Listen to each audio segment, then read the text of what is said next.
Hello and welcome to Jamie's Wee Podcast. On this episode, which will be part of the Zoom video call Stay at Home series, I will be discussing the impact the coronavirus has had on the travel industry and in particular travel blogging with Aussie blogger Jonny Melon. Before the virus, Jonny's self-titled blog was pulling in just under 100,000 page views a month, plus generating almost a 5-figure income per month. We will cover the impact it has had on him personally, plus the steps he's taking to ensure not only that his blog survives, but also that it's ready to hit the ground running again once things pick back up.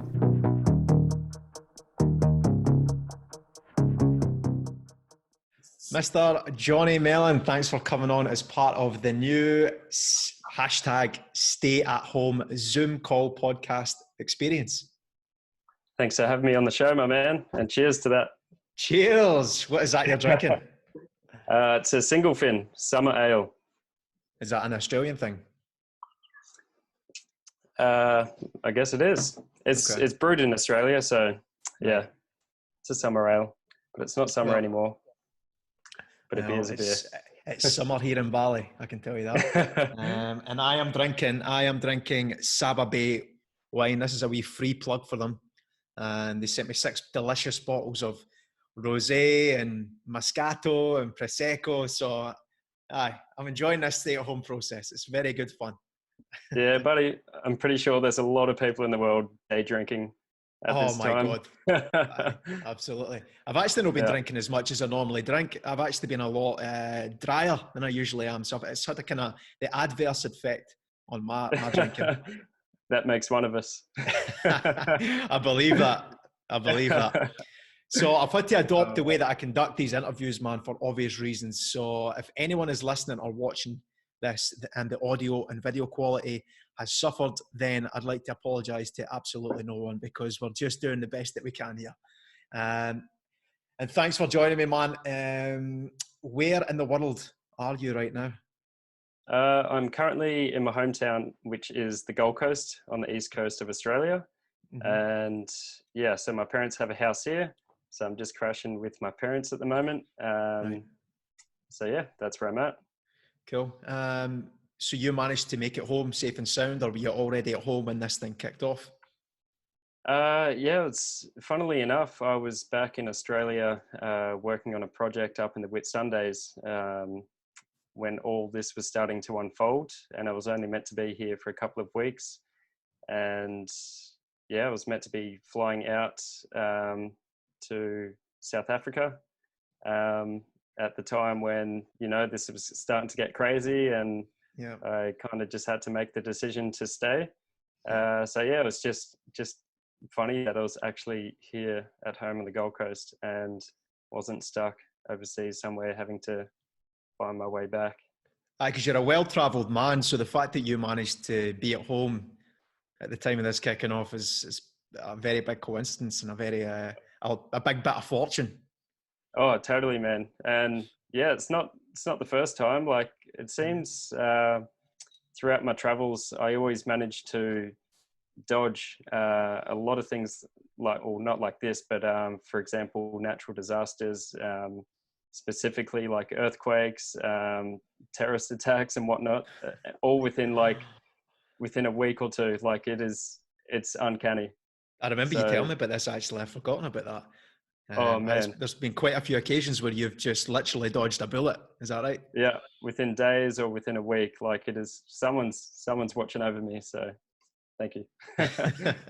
And how is the situation there, man? Is it full on lockdown, or can you still go out and about? What's it like there? Currently on the Gold Coast, it's not as bad as some other areas in Australia, but I haven't been watching too much news, so I can't go into detail on it. But Queensland has shut their borders to non-residents. So if you are coming into Queensland from another state, you have to go into mandatory self-isolation. You need to have a good reason as to interstate. Yeah. Wow, it's the first time. In fact, I heard Ivana, she was talking about this. Most countries have just shut their borders, but Australia's actually shutting down the states and the territories. Yeah.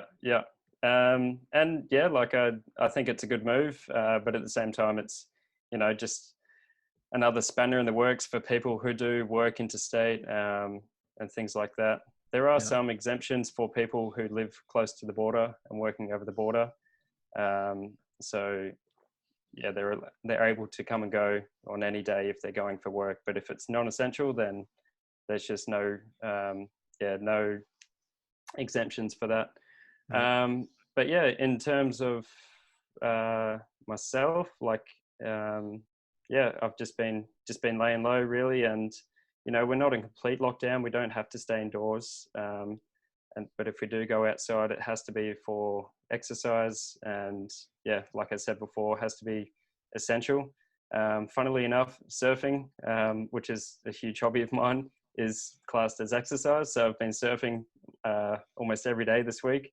But you won't find anyone on the beach. Like, there's no one sunbaking on the beach. Police have actually been handing out fines to people who are out sunbaking, which is quite funny. So you can go directly to the ocean. Yeah. You're not allowed to stop at the beach. You can only go straight to the ocean with a surfboard. That's amazing, man. That's a very Aussie way of doing things. Oh, for sure. Like there'd definitely be some arguments if they were to, put a lockdown on surfing.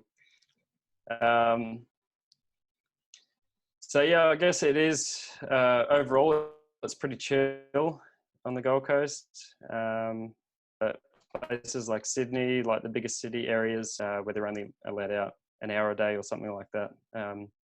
So yeah, definitely grateful to be on the Gold Coast right now, especially. So it's relatively strict, but no too strict right now. You can still get to the shops. There's no lack of toilet paper, and police aren't like pulling people off the street and stuff like that. No. All the toilet paper's been restocked, and I think they're just relying on people to comply with the measures that have been put in place. Yeah. And obviously, I mean, for me, like I'm an outdoors person, so being inside all day, every day, I just don't know how to do it. And I take my hat off to people who are in these situations right now that are in full lockdown, apart from an hour a day or whatever. So, but it's also a good time to, I don't know, start up a new project or just keep working online, which I do anyway. So, it's trying to see positive in the negative. Yep, which there definitely is. It's just hard to find, especially in this situation where we're all consuming so much negative news and so stuff on social media. But yeah, man, that leads me on nicely to the main thing that I wanted to talk to you about now. As I say, as much as you have 87,000 followers on Instagram, you've got 4,000 likes on Facebook, 2,000 followers on Pinterest, and a massive whopping 114 subscribers on YouTube. That's creeping up there. It's creeping up there, man. You're blowing up on YouTube since we last spoke. I think we can both agree that your main outlet out of all of those is actually blogging. Would that be right? Correct. Yeah. So, I would have to say the blog is my main focus above all. But it is good to have the other platforms as a bit of leverage as well when it comes to working with brands and companies and tourism boards. So, but the blog is the number one focus for me, definitely. Yeah, your social media channels are probably a big part of your social media ecosystem in terms of driving traffic towards the blog. But the blog is very much like us, man. We're two peas in a pod when it comes to this. We've had many a discussion, and the blog is many chats over many beers. Your main outlet is the blog, and so if you could give an elevator pitch to anyone who might be listening and they've never heard of Jonny Melon before, what is it that you do, and what's your spin on it? If you could give someone an elevator pitch about exactly who you are and what it is you do. All right. So I guess as a blogger, it's anything that comes under that's like a pretty generic title, I guess. But basically, I travel and write travel guides for each location that I go to, and specifically adventure travel. So a lot of outdoor activities, less of like the city sort of scapes, like things to do in each city. It's kind of a boring topic. I do have those types of guides out there, but it's just not my style. So what is your favorite type of style of blog? If you were to go out there and write a blog that really suits your character, could describe you in one blog post, what kind of blog post would it be? I think it would have to be probably something based around nature. So like a hike or a waterfall. I do love my waterfalls. I've been to countless waterfalls over the last few years, and I don't know, there's just something about an adventure to, like, hiking's one thing, but like when you're hiking to a waterfall, it's like you've got, you know, this attraction at the end of the hike or something like that. Yeah. Or if, like, for instance, like on another note, like hiking through the mountains, like in Peru or something like that, it's also amazing. You know, you've got these like otherworldly landscapes with glacier lakes and things like that. So I think that type of adventure is like the ultimate. It's what I enjoy the most. Off the beaten track kind of stuff. It's no top 10 things to do in, I don't know, Rome. Canggu. It's Canggu. It's more how to get to Machu Picchu on a bicycle or something like that. You know what I mean? Yeah. Out of the box. Aye. I think that So, suits you pretty well, man. I think that sums you up pretty well. Aye. No, you're a well-traveled man. You're one of the hardest working people that I know, and I've seen it firsthand. And you are always on the move. I don't know where you get the energy from. I can only compare you to one or two others in terms of the energy and the drive that you have. But how many countries have you actually traveled to since you started this? in total, I've been to 45 countries. Right. Okay. But my first overseas trip was when I was, very young. Went to New Zealand. I've got some family over there. And then after that, I think I was 6 years old at that time. And then it was quite some time before I traveled overseas again. And I did a trip to Southeast Asia, to Bali and Thailand, which was in 2011. So 9 years ago now. So this is well before the blog. This was just, I'd saved up some money and just went on a booze sort of backpacking adventure. Like, didn't really do much else but drink and the odd, waterfall here and there.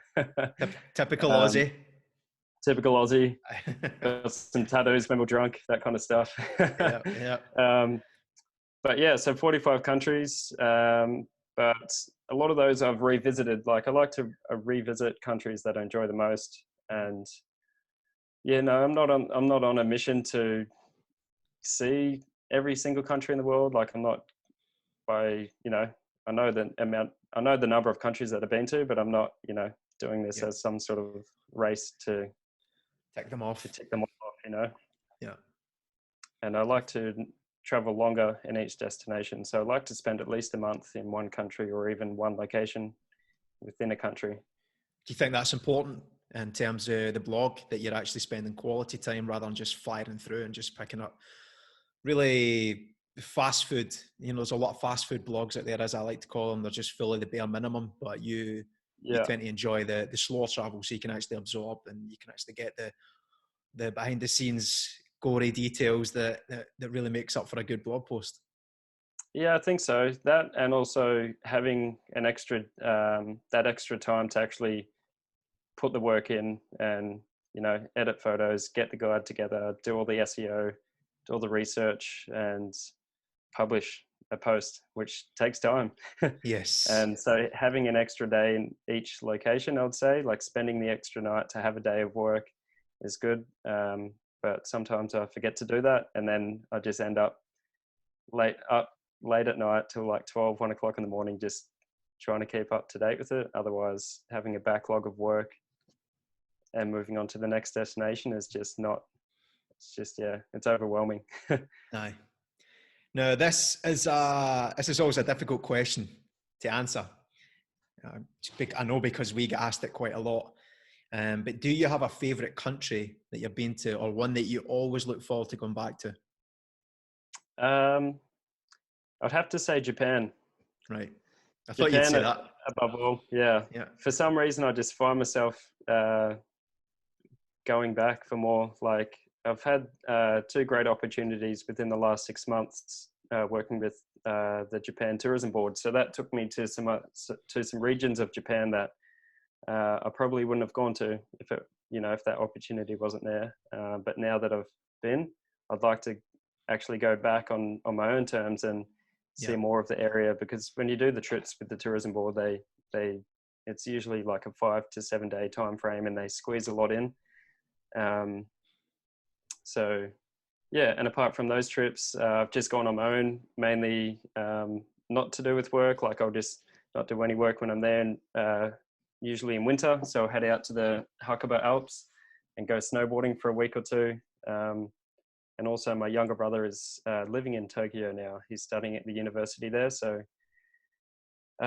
he'll be there for the next 4 years studying. And then he's already told me he plans to live there, like have a base there. So that's really cool. More reasons to go back. And just the people in Japan, the culture, it's just unlike any place in the world that I've been to. Yeah, I was going to ask, what is it specifically about Japan that draws you there so much?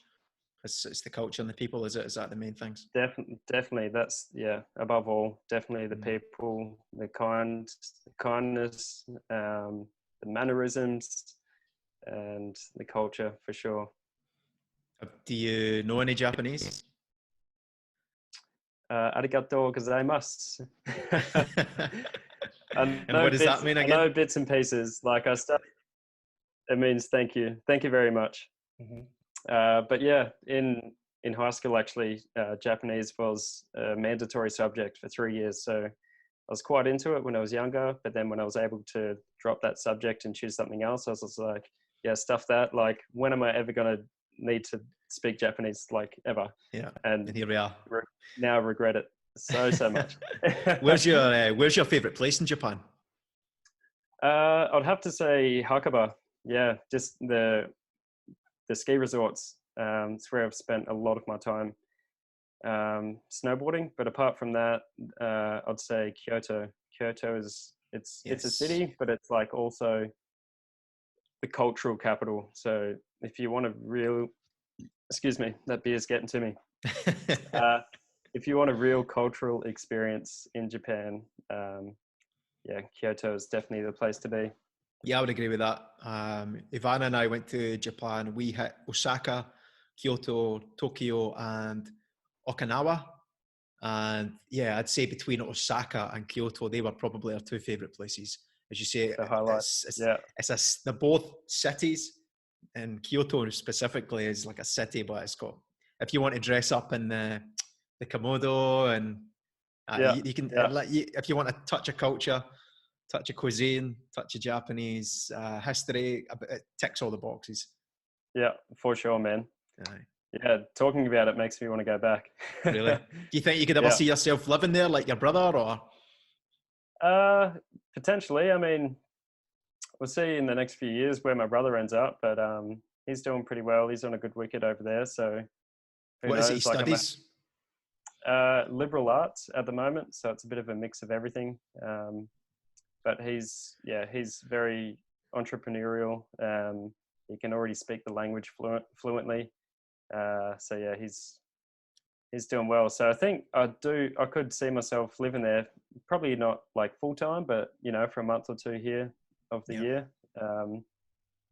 Yeah, for sure. No, I think it'd be a fantastic place to live, man. As you say, it's got a very good standard of living. And there's a lot there for a man who likes adventure as well. So, totally. Space. Yeah. Jonny Melon, based in Jonny in Japan. That could be our next blog. Right. So when did you first set out traveling, like as in full time, and was having a successful blog a goal at that point, or is that something that you just got into a little bit later?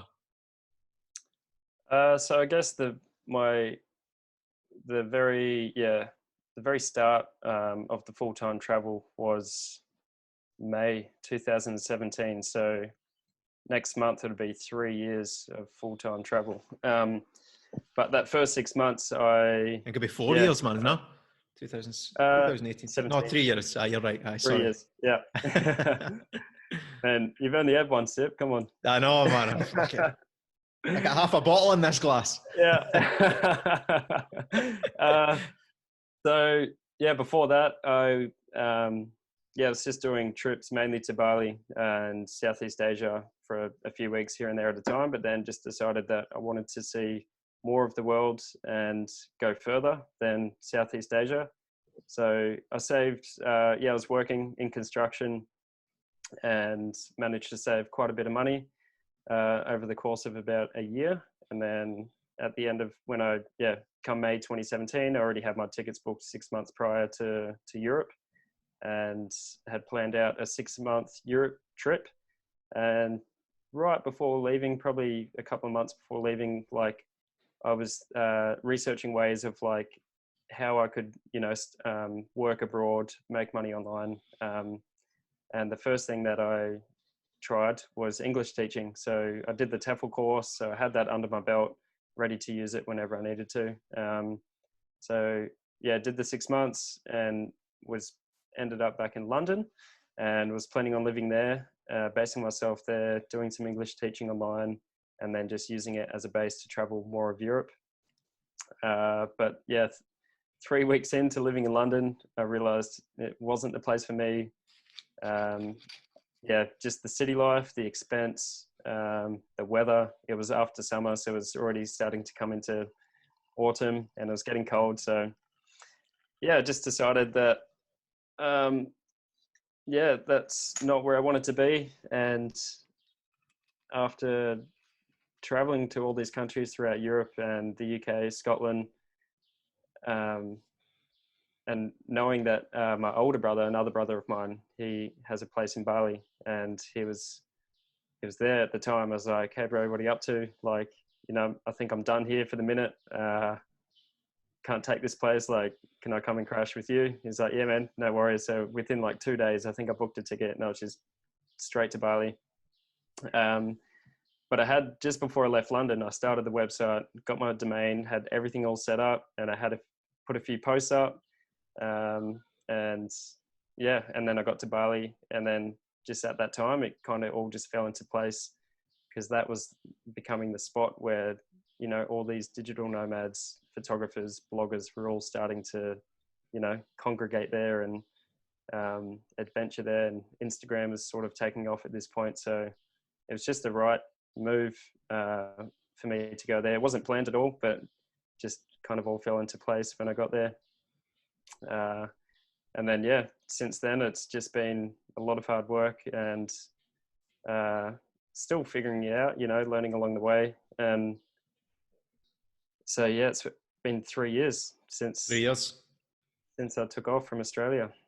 Amazing, man. I bet has that been a slow process? As it flew by? Does it feel like just yesterday that you left? I feel like parts of it have like really, dragged, and then other parts are just like, just disappears. So, but 3 years, I mean, it sounds like a long time, but it's quite a short time as well, Yeah, and in the travel world, it's definitely a short time.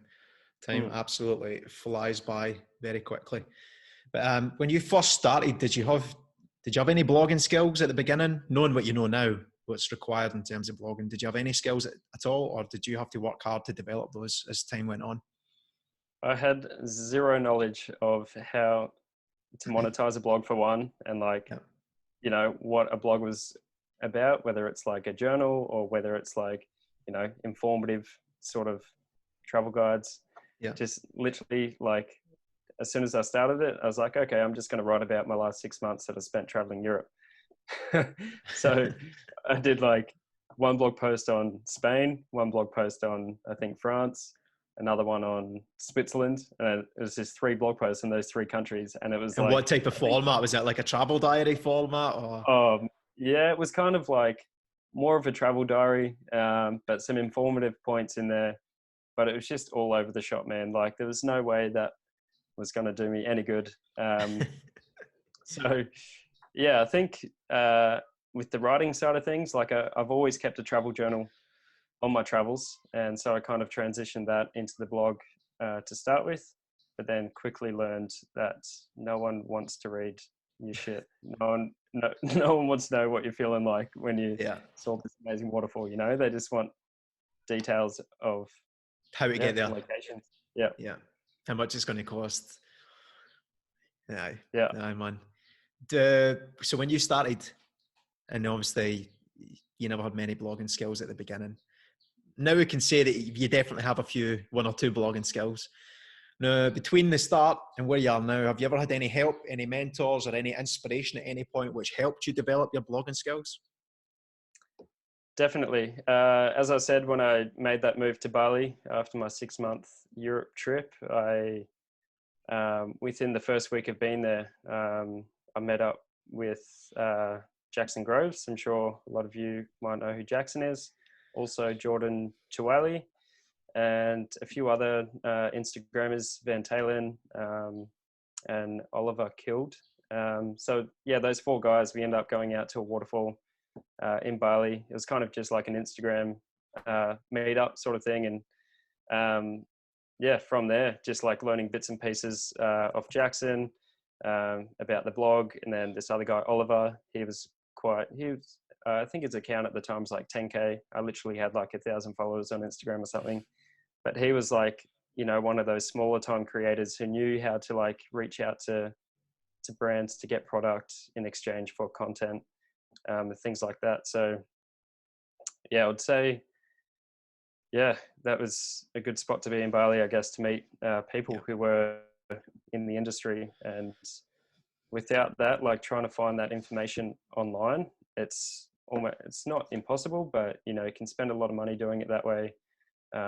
Or it's not, you could watch this whole course and you only want like one specific bit of information, and you just can't find it as quick as you would if you just go out there and network with someone face to face and Yeah, make so friends, hang out with. networking's been your biggest source of developing your own skills, being around people who are already in the game, maybe 1 or 2 steps ahead of you, and just learning from them. 100%, yeah, that's it. And that's what I can't stress enough to anyone starting out, is just to network, whether it's online, through Instagram or any social media channel. Yeah, definitely, don't be shy to send someone a message, and they're either going to reply, or they won't reply. It's like, why not Exactly, make man. the effort to. Yeah, I think you're only as strong as the network that you have, especially within this game, man. The things that we've learned personally, just the majority of the biggest things we've learned is actually being around certain people, being around you. When we went and done that trip to Gilly Tea together, that was a brilliant trip together, and we went up to Hideout Hotel together. That was great. And just like bouncing things off each other. Like you are already, obviously, you're a year or two ahead of us. And obviously we learned a lot from you, and we've had our own way of doing things. So even though it might not be a way that is the way that you do it, you were interested in the way that we do things as well. So just being around each other, sharing knowledge, sharing tips, that's absolutely the most valuable and the quickest way to learn, because you're learning from experience, firsthand. Yeah. So Yeah. I totally agree with that, man. Definitely key. Yeah. And obviously learning from the likes of Jackson, who has had a blog for a long time. He kind of got into the game early doors. His blogs, was it Journey of Era, which I'm sure if anyone's ever Journey Era. Journey Era. Yeah. I'm sure if anyone's searched anything regarding Bali or the Philippines or whatever, one of his blogs are one of the first ones to come up. So learning from someone like that must have been absolutely valuable for you as well. Yeah, 100%. Yeah, and still grateful to this day for that. Yeah, and I can imagine. Yeah, stoked. Now, how long would you say it took from taking blogging seriously? So you got to a point where you thought, right, I'm going all in here. The blog's the thing that I want to do. I'm going to start taking it seriously. I'm going to start using SEO and blogging on a consistent level. How long did it take from that point until you started to see some kind of like financial return, or you started to see opportunities arise with brands, services, tourism boards? Yeah. Okay. So yeah, honestly, man, within the first week, like I knew this is me. This is what I want to do. I'm putting all my focus into the blog, into Instagram, And I'd say, yeah, within that first week, I'd reached out to, I think the brand was Captain and Son, and these guys are like 300K on Instagram. And I just, I learned how to pitch. I had I had like 5,000 followers at this point. And then, yeah, had this pitch that I got from my friend Oliver. He's like, yeah, this is what you need to say. This is, just tell them you can offer this and whatnot. And then, yeah, within a couple of weeks had, a package from these guys. And I was like, all right, cool. So now I need to go and shoot it. So that forced me to go and start adventuring into Bali. Of course, I went to a waterfall and was taking, it was great. So I was able to take content, take photos of this bag to give that company content. And then I was also able to get the content to use for a blog post that I was, planning on doing for that waterfall. So yeah, I guess within weeks, man, like it didn't take me long to realize that, all right, this is what I want to do. And this is how I need to do it. That's cool, man. And then it's a very, very quick process. What else did you ask in that question? Oh, until I started making some return from it, some income. Yeah. So from the point where you thought, right, I'm going all in here on the blog, how long did it take you to then start bringing in some sort of income? Doesn't need to be a lot. Just you seen some kind of money coming in, and it was like, yes, look what I've made. Yeah. I'd probably say with Instagram, not that long, maybe 2 months. To make some money promoting, product on Instagram. And I was doing it for like $50 a post or $100 a post max. Like it wasn't a lot of money, but that amount of money in Bali could last you a week, it's like, yes, it could. Yeah. And with the blog, yeah, I, learned how to start affiliate marketing and things like that. And my traffic was growing. So I was getting some affiliate sales, mainly through booking.com.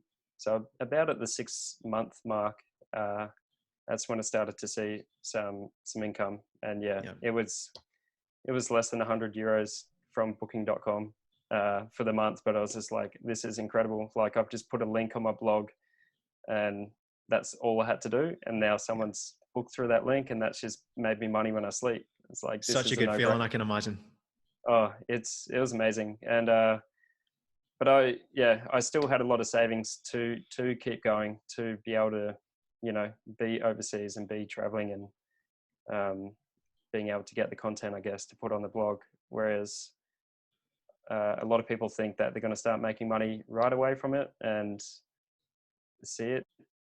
Yeah, they think they're going to be able to make money right away and then just continue that way. But I can tell you now, it's not the way to go about it. It's definitely a long game, and it's good to have some money saved. Yeah, because it's not easy to start getting an income through the blog, and it takes at least 6 months. Yeah, it's definitely a long game, that's for sure. It's definitely a marathon, not a sprint. And I think that's what sets apart the people who are successful. It's the ones who are willing to go through the 6-month period of making absolutely nothing whilst working every single day to optimize or to upload new content or to make your website better or to pitch to brands. And that's kind of what defines the people who make it and the people that don't, because it can take years, more than 6 months. It can take years before you see any sort of return. So here you are 3 years later, as proof of that, because I'm sure it's taken you these 3 years to get to a point where you're actually starting to see a return which is sustainable, where you can actually live off it. Yeah, it's become my full-time job. It is more hours than I've ever worked in any other job, but I'm able to make more money than I was in that previous job and travel full-time, that was the goal. And yeah, man, that's really cool. Good. It's really cool. It's cool to see like an end product for people who maybe starting out, or they may have a blog and they've kind of given up, they've lost a bit of hope. So it's always cool to see like an end product like yourself, someone who's made the journey and stuck with it and went through the hard times and the times where you don't make money and where it all feels lost, but you keep cracking on and you get there in the end. It. No, I was going to ask you that next. No, like coronavirus aside, forget about this whole virus situation. If you could give people who want to either start a blog or, like we just said, who are in a situation where they want to start taking it more seriously, or they've hit a brick wall and they want to try and take it to the next level, have you got any advice or any pieces of information that you could give them? So the virus aside, like no relation to Virus that, aside, just like, let's forget about the virus for 2 minutes. yeah. So yeah, for anyone that's like we've just spoke about briefly, it's like anyone who is keen to start a blog, and specifically a travel blog. Just because you can't travel right now doesn't mean you shouldn't start one. There's so many things within the setup process of starting a website that you could be doing, and that can take up to a month to do it right. Because like I myself, I went through domain name changes, I went through theme changes, like I made all these adjustments in the first 3 months of having my blog, which was kind of a setback for me because I was spending a lot of time doing that when I could have just been out, getting the content to put on the blog. So yeah, it's definitely a good time to start a project, and if blogging is of interest to you, then by all means, like, give it a crack. It is quite the first year of like setting up a website, it's inexpensive, right? Like I think less than $100 to get a host and a domain name, and then you're on your way. Yeah, man, there's not much. Yeah. I think Bluehost are really cheap in terms of, I think it's like $3.95 or something like that, and you can do like a proper startup for that. It's like $3.95 a month, and you can get like a domain name, host, and obviously Everything. use WordPress, everything for like, which is inexpensive. So you can try your hand at it and see how you get on. Exactly. It's a very inexpensive hobby to start off with. But have you got any information? What about for people who have a blog and they maybe just need some motivation to take it to the next level? Are there any pieces of information you could give them? Yeah, for sure. So in the current times where you can't go out and get fresh content, definitely spend the time optimizing older posts that you have on your website, specifically ones that are already ranking on Google. And if you can go in and edit them, add in more keywords, add in headings, just if there's any fresh information that you can find on that topic or that destination, add it in, even if it's just a sentence or two. Also, basically those posts that are already ranking, that you're seeing are ranking, if you can better them a little bit, it's definitely going to bump it up in Google search. So optimization is key. Yeah, for sure. Like, I've got so many guides that I could be writing right now that I haven't yet, but at the same time, I know it takes a lot to optimize a post, and this is the perfect time to do it. Yeah. So I agree. Spend the time on that. Yeah, totally agree, man. That's pretty much all you can really do in it, especially for travel blogs. Obviously, if you've got a stay-at-home blog right now, you'll be absolutely thriving. Oh yeah, killing it. Yeah, you'll be killing it. But in terms of travel, I think optimization is pretty much the only thing that we can do, and it is absolutely vital. I never realized up until maybe about 6 months to a year ago how important optimization was of your old stuff. It's actually probably more important than creating new content. So it's the perfect time to optimize. For sure. Yeah, totally. Man. So that's good advice. I definitely agree with that. That's what we are currently doing as well. Now let's talk about the position you had taken your blog to before the pandemic, because you were absolutely flying, man. Since I seen you, when was it I seen you? When did we go to Gilly Tea? I think it was July. July was when I left Bali. Yeah. So you were how many monthly views before this? Obviously, a travel blog. As soon as this virus hit, everyone within the travel industry, travel bloggers included, all of our traffic just tanked, because if you're not traveling, then you're not reading travel blogs. So no one's searching travel. Yeah, exactly. So how many views were you getting at the peak just before this thing? At the peak, so I guess December would be just before it all started unfolding. So my monthly views for December were just over 95,000 page views. That's an incredible amount of views. Yeah, that was actually my biggest month, and from there I was I was like, all right, sweet. Like next month's going to be 100 and the month after that might be 150, you know? So I was just been on this awesome trend line of snowball. Yeah, exactly. Yeah. And now this is taking a hit, and it's kind of, yeah, it's disheartening, but at the same time, I guess I just got to wait it out. And I think travel is going to be the one thing that, you know, everyone is going to be wanting to do as soon as this all finishes and blows over. Yeah. Yeah. So it'll come back. It'll come back. Absolutely, it'll come back, man. I'm a big believer that this thing will bounce back twice as hard than it hit, especially the travel industry. I think everyone will be like a coiled spring and a jack in the box, you know, ready to burst out of their homes as soon as this thing passes. So I think the travel industry, as much as it's suffered the most in any industry right now, and us as travel bloggers, I think if you can position yourself well by optimization, by looking through your blog and making sure you've dotted the I's and crossed the T's and made a few improvements, then you're sitting pretty. You're sitting waiting ready for this thing to just take off again, you know? So That's it, for sure. 95,000 views per month is an absolutely incredible number, because I remember when we went to Gilly Tea and Hideout that I think you were on about 30 or 40,000 at that point. Yeah. So you pretty much tripled your traffic within the space of 5 to 6 months. What would you put that down to? Because I know that you started to implement a lot of new strategies at that point. Is there anything you can put your finger on?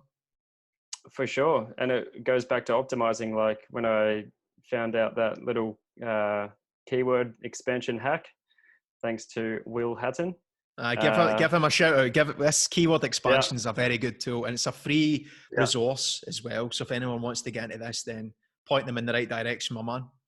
For sure. Yeah. So Will Hatton, also known as the Broke Backpacker, he's up there in the top 5 bloggers in the world, I'd say. Absolutely killing it. And yeah, he's got a lot of free resources for people starting out, for people who already have blogs. And don't know how I landed on that resource about keyword expansion, but since implementing that, it's definitely, within a short amount of time, or 6 months, I definitely saw an increase in the traffic coming from those posts that I optimized. And also another factor to that was my trip to the Philippines. So I spent 3 months in the Philippines at the end of last year, and knowing that it's a bit of an upcoming destination, like it is quite a well-known destination, but I think in the last couple of years, more and more people are traveling to the Philippines, and there hasn't been that many other bloggers or, you know, journalists or things like that have, you know, push content from certain areas of the Philippines. So I kind of went there, obviously, to explore and have a good time, but my main focus was to be, you know, one of the first people on these, you know, remote islands that you couldn't find any information on, and getting there. And even though there's no surf traffic right now, there will be. But then, I guess all my Philippines content just kind of took off. As soon as I posted it, it was getting hits after hit after hit. So that was definitely a good move to go there and get that content. Do you travel based on, obviously keyword research is very important. Do you focus your travels around the keywords, or is that something that just happened by chance because you were going to the Philippines? I think to an extent I do, but I wouldn't plan a whole trip based on, you know, a keyword, a keyword. But yeah, it definitely plays a big part to it, for sure. Yeah, I'd say so. So you put the 2 biggest reasons of going from around 30 to 40,000 views to 95,000 views were keyword expansion from thebrokebackpacker.com, which anyone can find for free. It's a great free resource. I'm going to the Philippines and just blogging about places that potentially have never really been blogged before, or just writing bigger and better blogs that are already available on certain places. Exactly. Yeah. I think they're very simple, but keep it stupid simple, man. And I think that's the Yeah, way in that's it, blogging, man. it's Yeah, just find a place. I mean, it doesn't need to be, it can be anywhere. It can be your hometown. It can be anywhere. People don't necessarily need to have, if you've got a travel blog, it doesn't mean you need to travel the world. It just means you could travel within your city or within the your, state. your Yeah, for county or, sure. Yeah, man. that's it. Yeah, and it's a good excuse to get outside, be Mm-hmm. creative, um, and network. Absolutely, man. Now, how many blog posts do you actually have on your website? Because I know a lot of people see, I need to pump out the blogs to get the views, pump out the blogs to get the views. How many do you have? Yeah. Total 365. Right, okay. So that's, yeah, within the last two, because I didn't start the blog until November 2017. So about a year and a half, 365 posts. Yeah, quite a lot. Is there advantages to having more blog posts in I don't terms know, to of, be honest. That's a good question. I've never thought about it.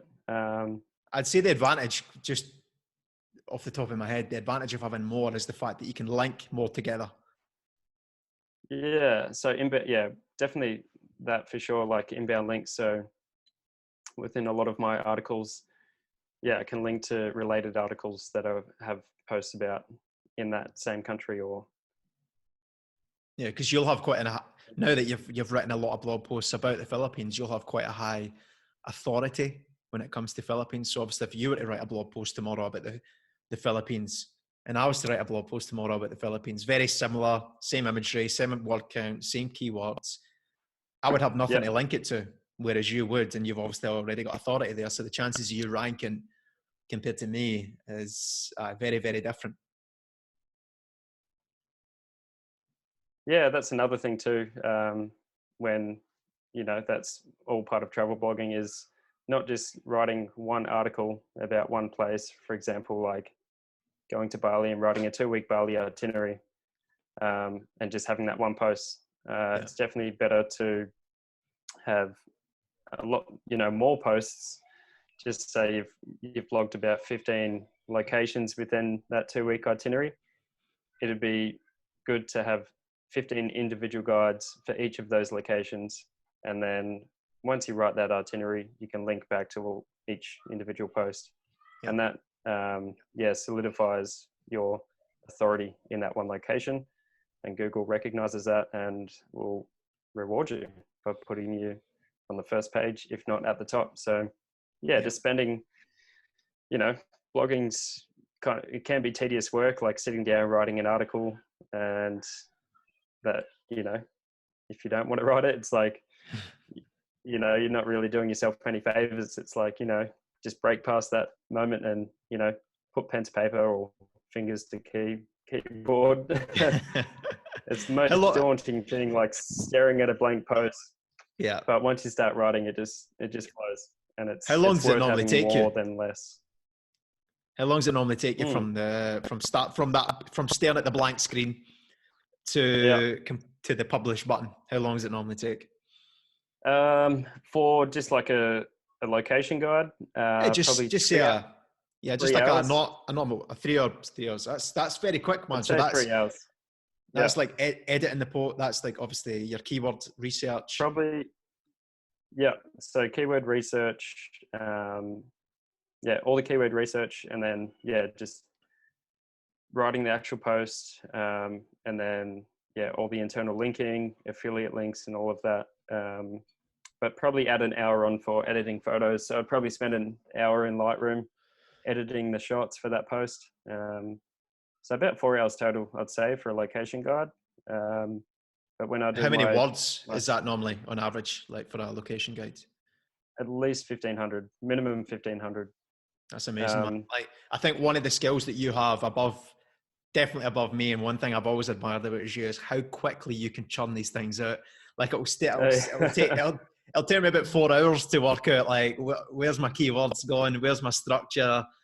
It takes me about 3 or 4 days to write a blog post, man. So I've always been in awe of how I put my headings in, taking them back out again, putting them back in again.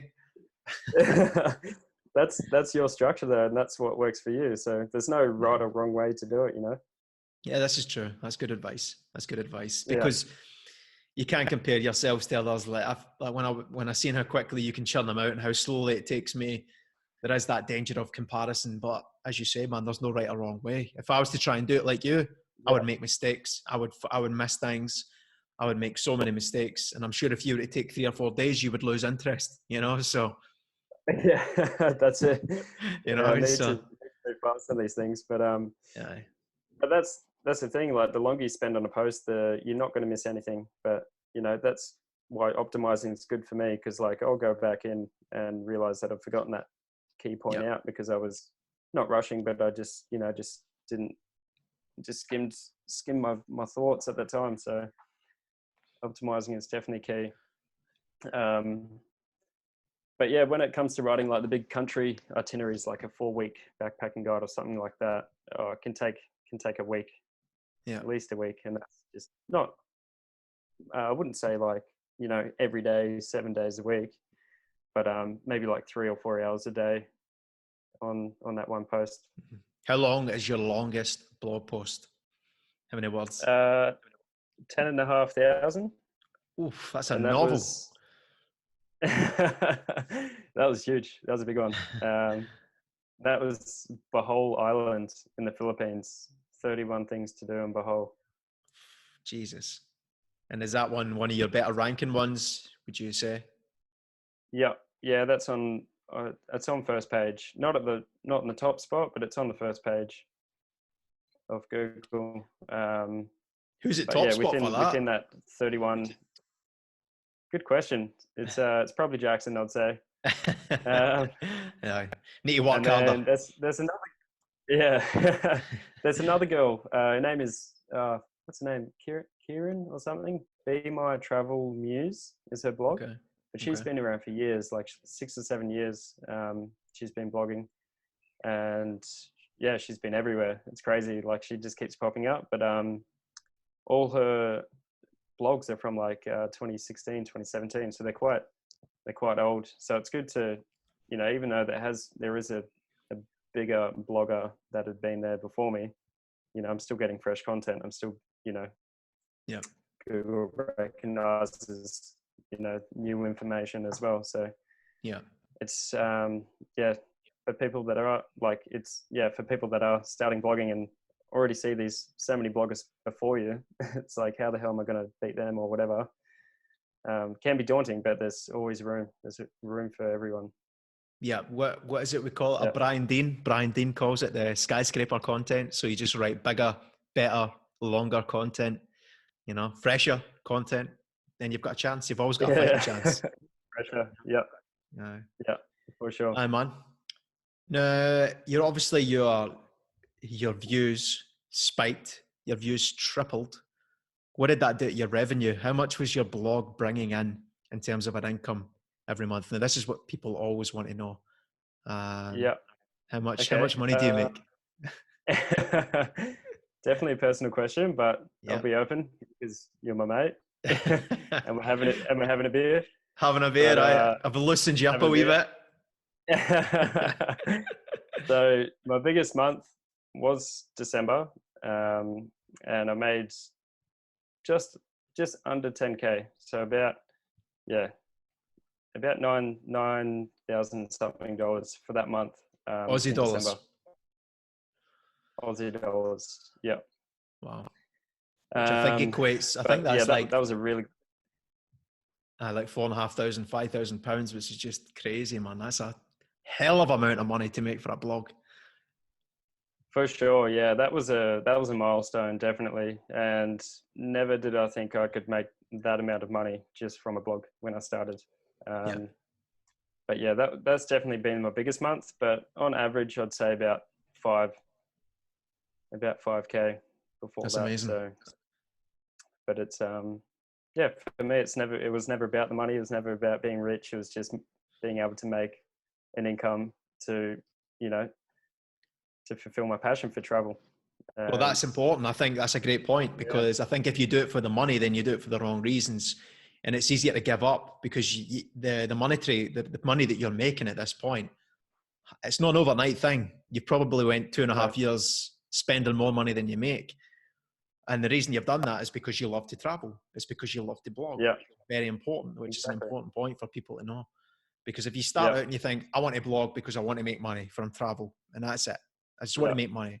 Then that's not the way to do it, man. So I think It's that's not a going to great work. point. It might work for some Yeah. people, but it's not the way to to head into it. Yeah. Like money's a byproduct of your passion, you know, For which sure. is a Yeah. fantastic way to do it, man. Now, obviously that is a hell of amount of money. That I know that wouldn't have come from just one revenue stream. So can you give us examples of how that revenue was broken up? Because again, people are very interested in how much money you make when it comes to blogging, etc. But they also want to know is what revenue streams, Where like it how comes the from. hell do you make money from a blog? Yeah. So the number one thing would definitely be affiliate marketing.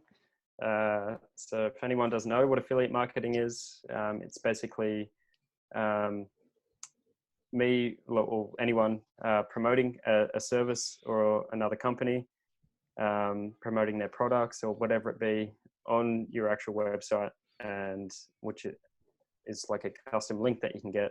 It's affiliate programs are free to sign up to, and then you can start using their links in posts. So any user that is, clicking on these links and buying that product or booking that hotel, or booking that tour, whatever, I will make a commission through that person that has just booked through my custom link. And it's not massive amounts, but obviously the more traffic you have, the more people you have clicking on these links, the more money that you're going to make through affiliate marketing. But yeah, my biggest ones would definitely be booking.com, Klook, which is like a travel website. They do a lot of tours. It's kind of like Get Your Guide. Get Your Guide's probably more well known. I use them as well. And Amazon. So like promoting my camera gear and just having like a link in a post, just like, oh, check out my camera gear, what to pack, like packing lists, travel packing lists, things like that. So just having all these affiliate links just scattered throughout my articles, like just sprinkled in. That's where one sort of income stream comes from through all those. And then the other is ads. So having advertisements on my blog, which is, it's available to anyone at the start through Google Ads, but I was told there was another service called Mediavine, which was The holy the grail of holy grail Mediavine. of advertisements, Yeah. ad placements. So yeah, I kind of just knew that was one of my first goals, to get to that point, to be able to put Mediavine ads on the site. And when that happened, I kind of knew that I was like, okay, I've made it to an extent, like I was like, I've hit this benchmark. It's only up from here, Well, I remember But when we met up, you weren't on Mediavine. Obviously, we're not yeah, on Mediavine. And then we were like, that's the goal. And within months, man, you were that's the goal. applied Yeah, and you'd made it, which is, for us, that is still the biggest goal for us, is to get on Mediavine. yeah. Whereas you To have get been on Mediavine. Mediavine. Yeah. Yeah, for sure. And yeah, so that was great getting on them. So I actually held off a year and a half before I even had any ads on my website. So it wasn't making any ad revenue on the blog. The only income was coming from the affiliate links, but obviously I didn't have the traffic then. So it was like, I was making fuck all, man, like living off savings and like staying afloat, just doing these brand deals for Instagram and whatnot. But it was a lot of work, a lot of struggle, a lot of just like moments where I'm just like, oh, what am I doing? Is this going to work? But yeah, consistency was key, motivation to keep going. And what else is there through the blog? Sponsored posts or like sponsored links. So obviously having top ranking guides on Google for whatever it be. People have been a lot of people reach out to me and other bloggers as well that want to promote their business in that article, because they know it's getting a lot of traffic, because it is in the number one spot. So you can kind of set any rate that you want to put a link placement in, or if they want like an image or a bit of a paragraph, basically you can just charge whatever you want and people are going to pay it. but I mean, I wouldn't go, asking someone for like $2,000 for a link placement in that blog. That's just outrageous. But Well, you could. It depends on the you could, traffic. you You could, know. yeah, definitely. Of course. But yeah, I'd say like I've definitely got a few out there at the moment, and my rate that I usually charge for a sponsored blog post, so if that's like a full article, it's like 500 US for 6 months, and that's they usually ask they want it up there permanently, but I always give it a timeline like 6 or 12 months, because then you can make another $500 off them 6 months down the track if they want to keep it up on the website. So that's just a bit of passive income. And for a link placement, I usually ask for about 250 US for 6 months. So yeah, just little bits and pieces, I guess. Like the affiliate marketing, the ads. You really diversify your income then throughout the blog. So just not having all my eggs in one basket, just like having all these different income streams. And at the end of the month, when it all comes in, it's like, sweet. It's definitely worth like spending that time to, put all these in place. Well, I think someone told me that the average millionaire has 7 different revenue streams. So you could probably say that about a blog as well.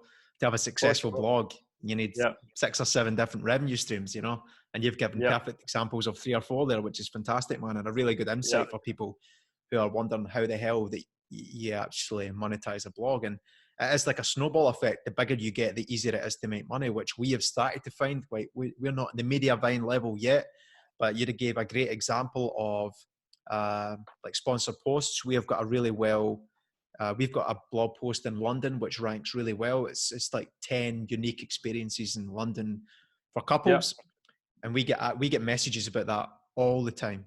And actually, just before the coronavirus hit, where a company reached out to us and offered us very good money because they work for like an activities company, and they wanted 2 of their activities put within this blog post. So the 10 becomes 12. And again, it was like, as you say, you do it for a term. So we were going to do it for 6 months. They were going to pay us per activity for 6 months. But then that fell through because of the virus. Because of the virus. Oh, bugger, man. That's a shame. I know. It's so close. Hopefully it'll still be available when this blows over. Absolutely well, man. And that's just one example that we've had of sponsored posts, which is,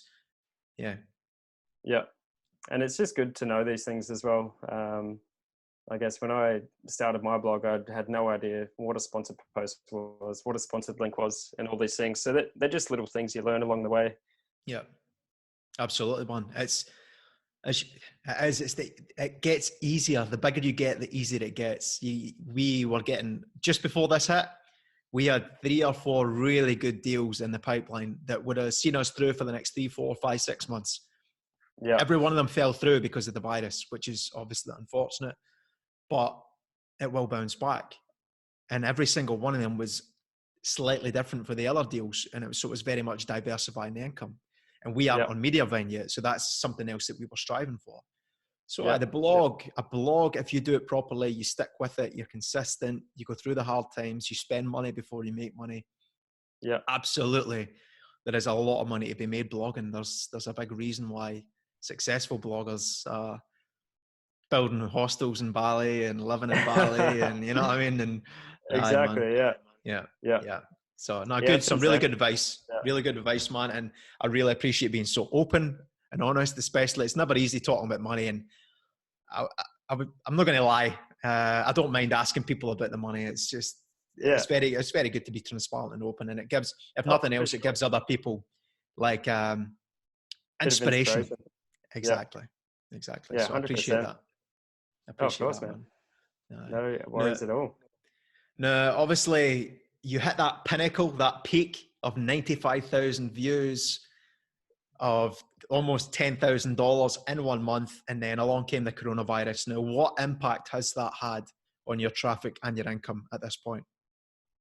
Yeah, it's taken a hit for sure. So last month, I think my views were down to 40,000, which is less than half, of what I was at in December. So So yeah, the traffic's taken a hit, which also means, you know, all my affiliate sales, ads, everything, like it's all just come plummeting down. So to be honest, I wouldn't be making any money at this point. If anything, it would be, you know, a couple $100 for the month, which is, you know, it's pretty sad, but at the same time, I'm pretty good with my money. I always, you know, I've always got savings. I don't spend a lot when I travel. A lot of my expenses are covered, I guess, with all the projects that I work on. So yeah, it's definitely good to have savings at this point in time. So yeah, I've just kind of accepted that I'm not going to make any income with the blog in these coming months. So Yeah. but yeah, that's not stopping me from, you know, keeping active on the blog, optimizing and everything. Yeah, man, absolutely. Now, were there any opportunities or trips that you had to cancel or postpone? Because again, I know you're a very busy man. You've always got a million things in the pipeline. You never stop. So I know for a fact you probably had to cancel a few things or postpone a few things. Oh, several, man, several, and it breaks my heart.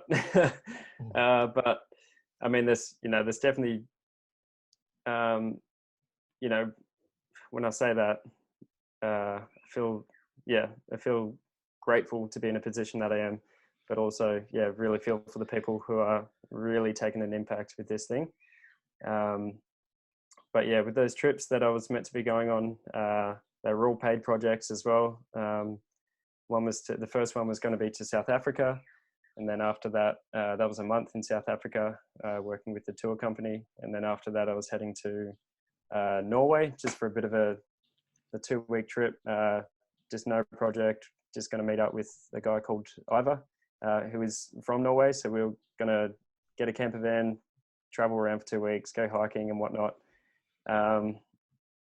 So that opportunity has obviously been gone. Like, yeah, lost out on that. And then the 2 projects after that was with a tour company in Russia. It was a 10-day trip to Russia. And then after that, the Balkans, which is like Eastern Europe. And then, yeah, I think that were the 3 big ones. yeah. South Africa, Russia, Balkans. And then I was going to come back to Bali and see you and hang out. Yay. But Yeah. so, That's the biggest yeah, travesty of all. Yeah. of course. Oh man, Of course. Of all these trips, that's the biggest of travesty. all the trips, yeah, that was good money too. I can't believe how Aye. much you're going to pay me to come hang out. Only in wine. I was going to pay you in wine. It was going to be a bottle, A bottle, at least of one bottle, maybe two. one bottle, Maybe two. maybe 2. Depends on the amount of blog posts you could write for me. Aye, man, we can laugh and joke, but that's obviously, that's very devastating. And the impact on that is not just for you, it's the companies that you were going to be working with as well. Yeah, yeah, for sure. But I'm pretty grateful that I've been in touch with them, obviously, and we're just postponing it. So all those trips are still going to go ahead, just Yep. At a later date. at a later date. Yeah, so That's good then. That's good then. that's good. Yeah. It's not goodbye, it's see you later. Yes. I like it. That's it. I like it. Yeah. Now, let's talk about the coronavirus and how it's potentially affected your mental health. I know you're a very strong man mentally, but has this had any impact? Has this had any impact? Because I know you're a guy, you're very adventurous, you're always on the go, you're always keeping yourself busy. So obviously having to stay indoors, put the brakes on, and to stop traveling, it must be quite difficult for you physically and mentally, man. It's quite a shock to the system. Yes and no. As I said, like it's not too crazy here in the Gold Coast at the moment because I am still able to go outside and Right. get outdoors. So yeah, physically it's been fine, and also mentally, like I feel like you know, being in a position you know, where I do have financial savings to, you know, stay afloat. I guess that plays a lot into it. Whereas if I, you know, was living week to week, it'd be a different story for sure. I'd be more stressed. I'd probably start to panic a little bit and just feel like that everything I've done over the last couple of years building my brand and my blog has just gone to waste. So I think, yeah, mentally, physically, I feel like I'm stable. So yeah, no issues there.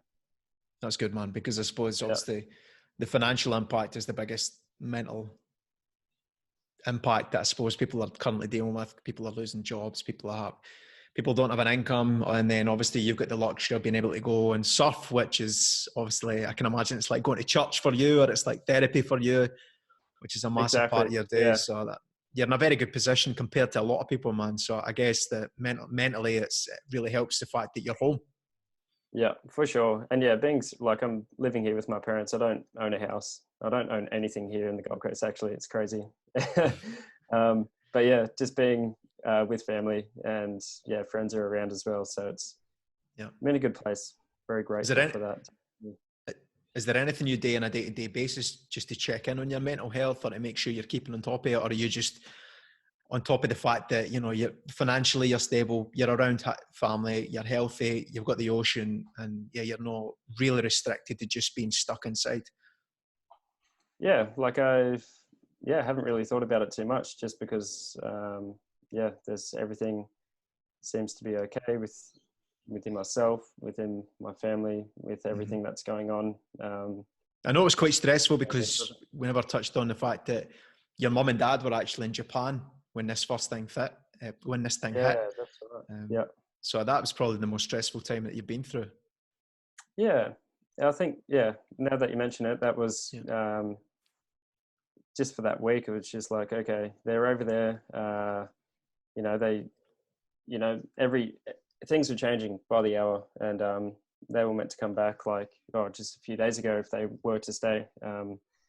But yeah, it was stressful trying to get them on a flight to get back as soon as possible, and yeah, actually couldn't get through on the phone, so I ended up driving down to the airport here on the Gold Coast to see Jetstar, one of the airline company representatives, and just try and do anything that I could, but wasn't able to act on their behalf, which kind of sucks. And they just said for my parents to actually go into the airport in Tokyo as soon as they can and speak to someone there to try get on, one of the last flights that was leaving that week.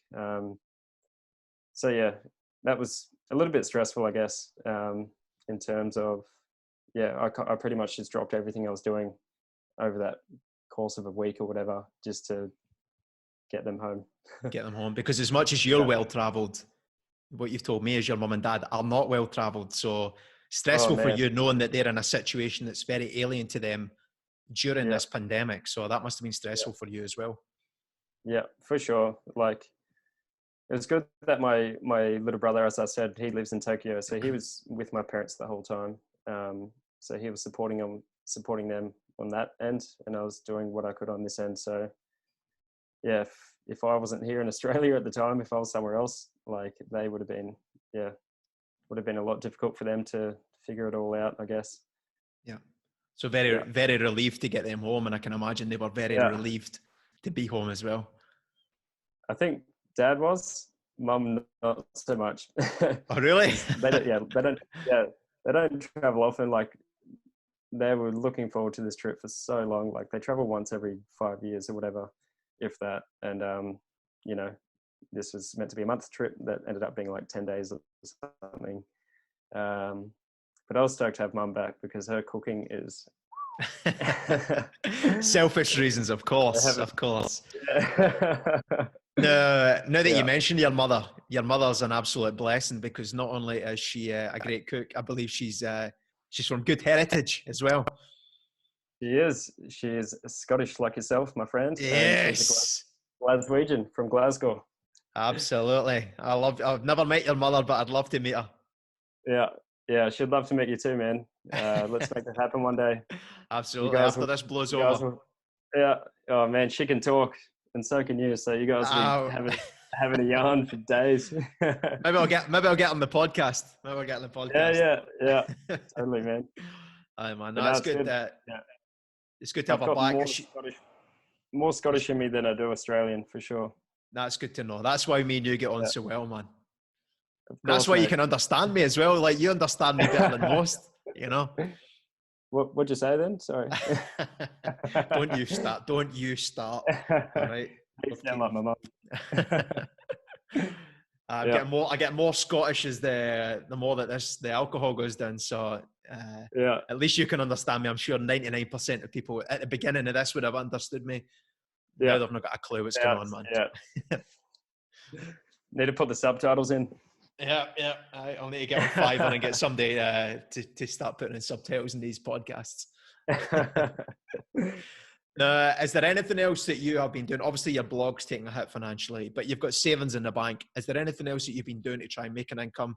Have you got any opportunities to make an income there on the Gold Coast whilst this situation's ongoing? Or For sure, within the construction industry, there's a lot of work happening. Actually, put the tool belt on last week and went and did a week's work with the guy I used to work with. And yeah, I don't know. It's just good to sort of, I guess, hang out with. He's a good friend of mine that I used to work with, and yeah, it's good to catch up with him, and also getting the tools, like be physical, be outdoors, and at the same time, I was like, man, I've had it good for like since I quit that job 3 years ago. It's like, shit, like there's no way I could go back to that full time. yeah, No way in hell. And what is it you done before? metal roofing, so color bond roofing, if anyone knows. So yeah, it's a tough gig, man. It's like you're in the sun, you're on top of a roof, you're in the elements, and it's it's very strenuous on the body more than anything. But yeah, I gave it a crack. Like I had the savings. Like I wasn't doing it for the money. I was just doing it for I guess just for shits and giggles. Like I just wanted to see what it would be like. Stimulated and to be up there on the roof again. And so I did a week, and then he's like, so you're going to continue? And just on Sunday I was like, nah, man. Like it's definitely taking a toll on the body. But yeah, it was good money. Like it's $40 an hour, which is it's really good money. So within a short space of a week, I've made a couple of grand. So that'll be my spending money. Your beer tokens for the foreseeable future. My beer tokens, exactly. So and God knows you get through the beer tokens more than most. Yeah. My dad just popped his head in to see if I wanted to refill. He knows. There you go. Right on cue. No, how long? That's cool, man. That's really cool that you had the opportunity to go back to work, and I believe your hands are probably too soft now. You've really lost. Oh, come off it. No, they're still good, man. Still good. Aye, I'm sure. Now, how long do you see this situation lasting for? Obviously, the coronavirus. We hate to talk about it, but we have to talk about it. How long do you see this rumbling on for? I would like to say 3 months, but it's probably going to be a 6-month thing, I believe. 6 months.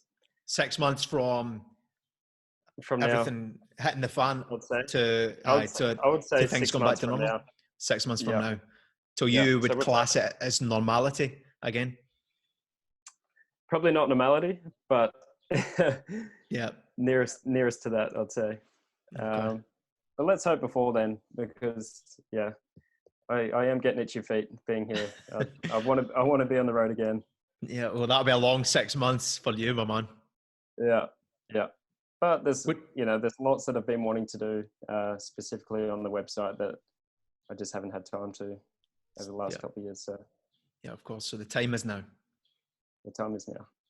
Now, what do you think the future holds for the travel industry? It's probably the industry that's taking the biggest negative impact. Obviously, airlines going bust, hotels going under, people losing jobs. What do you think the future holds for the travel industry? Do you think it can recover 100%, or do you think there's going to be a change in future, or what? It's difficult to say. I think there's definitely going to be a bounce back within the travel industry. Like it'll be all systems go again. But it's going to be probably limited, I guess. Oh, cheers. Yeah. There we go. Thank you. There we go. Delivered beer. Excellent. That's service. Gotta love living at home, eh? Take advantage of it, my man. So, I think the bigger companies, like the bigger airlines and all those that are still operating, they'll stay afloat. But I think, travel's going to be limited because I guess all these smaller airlines and these hotels and whatnot are all closed. They're all shut up shop or they've gone bankrupt or whatever. So yeah, it's going to be interesting times, that's for sure. The biggest thing that I worry about, well, one of the things that I've said to people before is, I hope pilots can remember how to fly planes after this. That's one of the things I actually worry about. I hope they're using I hope they're using Flight Simulator, to keep on top of things. But the biggest thing that I worry about is the price of travel, because obviously travel became very affordable for everyone, became very cheap. I really worry about the fact that travel might bounce back, but the price of flights might be through the roof, because of obviously supply and demand. The demand will come back. Less competition.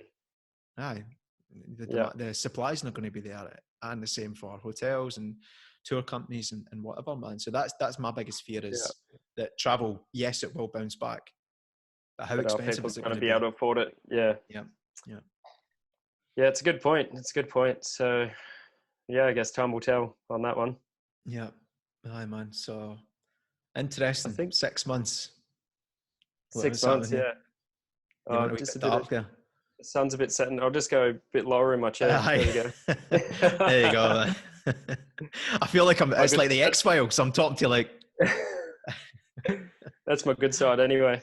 Oh, well, I don't know about that. I think you've got a couple of bad sides there, my man. My alter ego. Yeah. Right. What was my next question here? I'm making my way through this wine, man. It's getting harder and harder to read the questions as I go through this. Okay. So what do you think the future holds for travel? The next one is, what do you think the future holds for blogging, and in particular, obviously travel blogging as well? Do you think we're going to see a bounce back? If so, when? If so, how good or bad? I bloody hope so. I hope they bounce back. But yeah, it all comes down to people searching for travel, searching for destinations. So as long as the travel industry is affordable, I guess, again, for people to be able to book a ticket to go traveling, that's going to play a big role in whether or not blogs are going to mean anything, really. So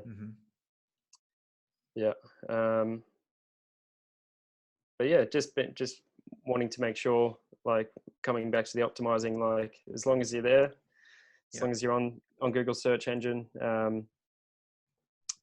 you're bound to start getting traffic again, for sure. Give yourself a fighting chance, just in case it does bounce back. You've got to be there at the front of the queue, ready with all the best information. Totally. Yeah. I agree. Again, it's we cannot predict what is ahead. It could be bad. It could be terrible.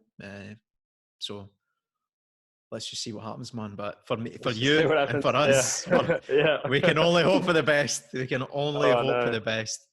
So we'll see what happens. Now, once all this dies down and you can get back on a plane, you're getting on a plane. Which destination are you going to, and why? Why? If you could pick one destination, I think you already know the answer. I think Japan? you already know the answer. No, not Japan. Bali. Yeah. Yes. Of course. Yes, that's what I like to hear. And to drink that bottle with you. Well, I think we might need to buy one or two more and make my way through this. But don't worry. Yeah. If you get on a plane when this thing dies down and your next destination is Bali, don't you worry. We'll sort out a few bintangs, I'm sure, and a few bottles of Saba Bay as well. 100%. Leave that with me, man. So that would be fantastic. Obviously, really not to. Yeah, I feel like Bali's always been my second home. If I wasn't here right now, and I was in Bali during all of this, I'd be happy to be there. Yeah, it is. I've spent more time there in Bali than I have in Australia in the last 3 years. So it's so that would be your first destination if you get on a plane. That's amazing. I would never have guessed that, to be honest. I thought you would have went really? I don't know, Iran or far away. I thought you'd have been fucking away in an adventure travel So it's heartwarming to hear that you would be coming back to Bali to see me and have a drink. So I appreciate that, man. That's really cool. That's really cool. Right now, what are your own personal goals when it comes to blogging long term? Personal goals would definitely be to get off the tools, as I like to put it. Yep, that's a very good analogy. Yeah. Yeah. So basically, I'd like to employ a team to basically do what I do, train them up, teach them everything I know, and go for it. And I'd like to have these, employees spread out across the globe. So writing my guides from wherever they're based. So it's good incentive for them to make some money, as well as, learn in the process. So that would be the end goal for sure. And apart from that, I would just like to surf more, because before starting this, for 2 years, I sacrificed a lot. Surfing was one of them. And I would really like to get back to that. And a lot of the trips I was doing was just surf trips in Southeast Asia. So, I was going to Java, I was traveling to Lombok and Bali and surfing basically. I want to get back into that. So I think just doing now that I've turned it into a business that, and just, obviously I'm still pushing it on my own. I've got one other person working for me at the moment, just part-time, but the end goal would be to, have a team of writers, say about 10 writers, and just have some more time to do me. So outsource. That's the end goal. Yeah. Which is a very important part of this whole process. So it's a good plan, man. Good plan. Yeah. Now, do you see yourself blogging full time for the foreseeable, or would you like to branch out into different things eventually? I.e., I don't know. Would you like to build a property? Would you like to get into products and services? Would you, I don't know. Would you like to see the blog prop up different aspects of business? Yeah, so that's a good question, because I've been having thoughts on that lately, of property investment.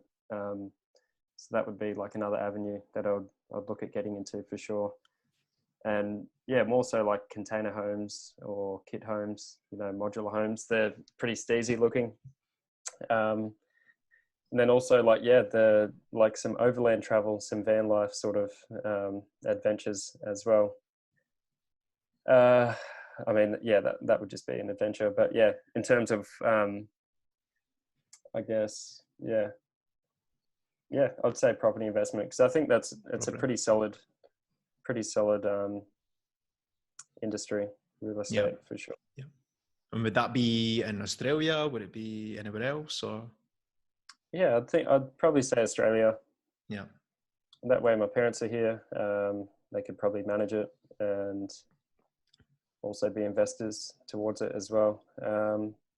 Probably start here, I'd say, and then look at other places around the world. Bali's, it's always a bit of a dream to have a property there, but it's also difficult as well, because you need a guarantor, you need someone there. There's a bit more risk involved, I guess. Yeah. What's the end goal? Where do you see yourself? The end goal in what? Just end goal. Like when you picture the perfect end to all of this, where do you see yourself? Probably on a beach in Mexico. You're a big fan of Mexico, is that right? Love it. I love Mexico. After Bali, Mexico has been, one of those destinations that have just really opened my eyes. I think, the end goal, it's good. I don't know. I just don't like to look too far ahead. Fair enough. It's, I'm always trying to stay as present as I can. And, I don't like to picture, go too deep into what I see my future looking like, because, if I have these expectations that are not met, then it's all bad. So I always like to try keep it within a few months, less than a year, living the moment. Living in the moment as Yeah, much as possible. that makes sense. Sounds cliche, but no, I mean, it it's sounds cliche, but if you look at what's yeah, happened right now, no one could have predicted this, and anyone with a 5-year plan didn't plan to have fucking coronavirus as no, part of it. exactly. So I Yeah, think living in the moment and being present is very important. So I absolutely yeah. agree with that. Absolutely agree with that. No, I was going to ask you as well, but I think we've touched on this. I was going to say, for any bloggers out there who may need a kick up the arse to get motivated for some inspirational resources, are there any places or people that you could point them in the direction of? But I think we spoke about that with Will, the broke backpacker. Is there any more that you could point them in the direction of? For sure, yourself and Ivana, for one. I mean, you guys have created one of the best blogging courses at the minute at an affordable price, and I take my hat off to you guys because that I was putting one together as well, but just the time frame that I wanted to do it was just didn't have that time. There was a lot of stress, and so I'd like to say myself, but at the moment, you and Ivana have definitely, you guys have done so well with that. And yeah, for anyone that is looking to, from scratch start a blog to get to a level where you can start monetizing, that would probably be where I'd point people in that direction. Yeah, I appreciate that, man. Because that's not something. Yeah. I wasn't expecting you to go there. I know. Yeah. Well, I've not written this question down, but now that you mention it, obviously with this situation, it frees up a lot of time. Can you see yourself, because you don't have any products at this point in time, do you? No, I've got no digital product or physical product that I'm selling. And every man, cat and dog seems to have digital products these days, whether it's an ebook, a course or whatever. Yeah. Is this a time for you to enter the digital product market? 100%. Yeah. So I've got a few things on that I'm brainstorming at the moment. So yeah, once I've got a few guides that I want to write in the blog, and I want to do a lot more optimizing. Once I finish all that, then that's when I'm going to definitely put something into action. The digital products, not sure what just yet. I did have a physical product, like an eco-friendly sort of, I won't say it because it's still going to be a thing, but it was going to be a physical product that is going to start marketing and selling. But that was getting made in China. Right. Okay. Of all places. So that's been put on hold, and so that's on the back burner for now. But that's going to be my project, I guess, over the next few months. Got plenty of time to do something like that. 6 months, apparently. 6 months. Right, man. Well, I think it's time to round it up. And as I say, I know you're a busy man. You've got a lot of optimizing to do. You've got digital products to make. You've got surfing to do. You've got beer to drink. So busy, bro. Very busy. But is there anything else you want to talk about whilst we're here, or anything else you want to ask me? Or I'd like to know what's your plans for the next few months. I know you're in Bali and separated from Ivana at this time, but what's your movements with everything? So for me right now, obviously I'm in Bali, and again, very much like you, man, I'm just living in the present, in the moment, because this situation changes by day. It's difficult being separated from Ivana, absolutely. Yeah. So that's the biggest challenge for us right now, is trying to not only just be apart, but also we've got a business together. So trying to keep the business going whilst we're separated. Now for me, I just treat this as like I've just arrived here in Bali, and I'm only here for 3 or 4 weeks just to collect content and whatever. So every day I wake up, I reset, and it's like I've just arrived in Bali. Because I think if I was to think about the long term, like 6 month situation, to be here for 6 months, as much as I've got friends here, and I'm very blessed to have friends here, and I'm very blessed to have the sunshine here, and Bali's a beautiful place. But to be separated for 6 months, and to be away from my family for 6 months, and my friends back home for 6 months, Of course, yeah. Mentally, that's a very big challenge, especially for me. So we're very much just trying to live in the present. For us, for me, I'm optimizing the blog, so I'm going back through the old blog post, as you say, and creating fresh content, like updating them with fresh information and just the layout and the structure and keywords. Ivana, she is working on a new website. That's one of the biggest projects that we've got this year. She's coding that from scratch. And That's man, amazing. we're touching base every single day. I must admit, Ivana is taking this so much better than me. She's been in isolation since December with her eye. So she's well prepared for this. And she is the calm, rational one. I'm the volatile, emotional one. So as you know, it's usually the other way around, isn't it? It's usually the other way around. I'm the bomb scare. So she's the one that keeps me in check. And I'll go through days where I feel like shit. I'll go through days where I'm on a high, but she's just the constant. So for us, we don't know where this is going to go. We don't know what the future holds for us. But we're just taking it one day at a time, because I think beyond that's that, it, man. That's all you can do. We'll just drive ourselves insane. So that's kind of where we're at, man. So we'll see it's a what reality happens. check for a lot of people, for sure. Absolutely. Yeah, it's just a matter of keeping busy and just keeping in touch with people you know, family, friends. That's it. And I mean, it's always good to touch base with you, because whenever I speak to you, I can almost feel the work ethic, whether it's WhatsApp, whether it's FaceTime or whatever, and it always gives me a wee kick up the arse and makes me think, I'm trying to keep you in check. You keep me in check. You keep me in check, man. Because I'm one of the biggest things for me in this situation is I've been very demotivated, uninspired, creativity's low. So whenever I touch base with people like you, it always gives me a wee bit up the arse and a wee bit of inspiration to see that, there's plenty to get done in this situation. So I'm glad, man. I'm glad that's how you feel about it. Absolutely, man. So I really appreciate you. I really appreciate you taking this time, because I know you are busy. I know. For sure. I know you've always got things going on. Anything else you want to ask? I think we're good, man. I think that's it. Well, that's good, man. Well, I would like to take this opportunity right now, first and foremost, to thank my patrons. As you know, I've got a Patreon account. So right now I've got Stephanie, Taylor and Annika.